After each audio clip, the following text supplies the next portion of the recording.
ಇವತ್ತು ಕೋಲಾರ ಜಿಲ್ಲೆ ಇಡೀ ರಾಜ್ಯ ಅಲ್ಲ ದೇಶಕ್ಕೆ ಸಪ್ಲೈ ಆಗ್ತಿರುವಂಥ ಟೊಮೆಟೊ ಬೆಳೆಗಾರರು ರೈತರು ಇವತ್ತು ಬೀದಿಗೆ ಬಂದು ಭಿಕ್ಷೆ ಬೇಡುವಂಥ ಪರಿಸ್ಥಿತಿ ನಿರ್ಮಾಣವಾಗಿದೆ. ಇವತ್ತು ನೋಡಬೇಕು, ಟೊಮೆಟೊ ಕೆ ಜಿ ಒಂದು ಬಾಕ್ಸ್ 15 kg ಬಾಕ್ಸು 50 ರೂಪಾಯಿಂದ 100 ರೂಪಾಯಿಗೆ. ಆ 100 ರೂಪಾಯಿ ಕಟಾವು ಮಾಡ್ಕೊಂಡು ಮಾರ್ಕೆಟ್ಗೆ ಹೋದರೆ ಟೆಂಪೋ ಟ್ರಾನ್ಸ್ಪೋರ್ಟ್ ಚಾರ್ಜ್ ಸಿಗ್ತಾ ಇಲ್ಲ.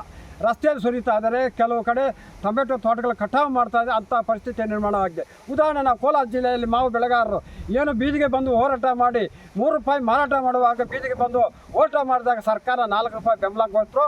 ಇವತ್ತು ಟೊಮೆಟೊ ಬೆಳೆಗಾರರು ಲಕ್ಷಾಂತರ ಜನ ಏನು ಕೋಟ್ಯಾಂತರ ರೂಪಾಯಿ ಬಂಡವಾಳ ಹಾಕಿರುವಂಥ ಟೊಮೆಟೊ ಬೆಳೆಗಾರರು ಬೀದಿಗೆ ಬಂದು ಭಿಕ್ಷೆ ಬೇಡುವಂಥ ಪರಿಸ್ಥಿತಿ ಆಗಿದೆ.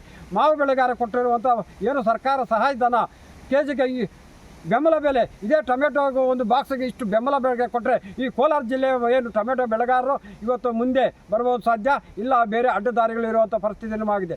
ಇವತ್ತು ಕೋಲಾರ ಜಿಲ್ಲೆಯಲ್ಲಿ ಅನೇಕ ರೈತರು ಸಾವಿರಾರು ಹೆಕ್ಟೇರಲ್ಲಿ ಟೊಮೆಟೊ ಬೆಳೆದಿರುವಂಥ ಬೀದಿಯಲ್ಲಿ ರಸ್ತೆಗಳಲ್ಲಿ ಮತ್ತು ಅಲ್ಲಿ ರಸ್ತೆಗಳಲ್ಲಿ ಬಿಸಾಕ್ತಾ ಇದ್ದಾರೆ. ಕೆಲವು ಕಡೆ ಗಿಡಗಳು ನಾಟಿ ಕಿತ್ತು ಬಿಸಾಕ್ತಾ ಇರುವಂಥ ದೃಶ್ಯ ನಾವು ನೋಡ್ಬೋದು.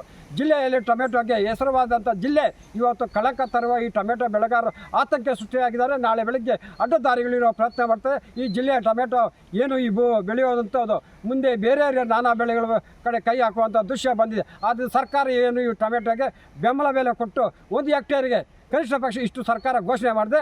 ಈ ಜಿಲ್ಲೆಯಲ್ಲಿ ಟೊಮೆಟೊ ಬೆಳೆಗೆ ಶಾಶ್ವತ ಹೆಸರು ಉಳಿತದೆ. ಇಲ್ಲ ಅಂದರೆ ಈಗ ಮಾವು ಯಾವ ರೀತಿ ಕಟಾವು ಮಾಡ್ತಾ ಇದ್ದಾರೋ ಅದೇ ರೀತಿ ಈ ಟೊಮೆಟೊನು ಮುಂದೆ ಸವಾಸಕ್ಕೆ ಹೋಗೋದಿಲ್ಲ ಸರ್.